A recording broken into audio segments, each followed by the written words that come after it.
Kufunga na kuomba ni moja kati ya kanuni ya kwanza ya kuweza kushughulika na chochote kisichowezekana.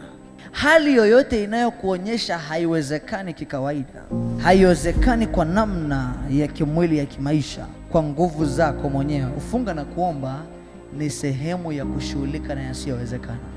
Kitabu cha Esther mlango wa 4 mstari wa 16 anasema kwamba uende ukawakusanya Wayahudi wote waliopo hapa Shushani, mkafunge kwa ajili yangu, msile wala kunywa kwa siku ngapi? Usiku wala mchana. Nami na wajakazi wangu tutafunga vile vile. Huyu ni Esther. Kisha nitaingia kwa mfalme kinyume cha sheria, nami nikiangamia na niangamie. Kufunga na kuomba ni namna ya kulazimisha matokeo uliyoyatafuta kwa namna ya kawaida haukuyapata. Popote ulipotafuta haki zako, popote ulipotafuta ushindi wako kwa muda mrefu pasipo kuona matokeo, kufunga na kuomba ni moja kati ya sehemu ya kwanza ya kuweza kuishi vile vya kimungu kwenye maisha yetu.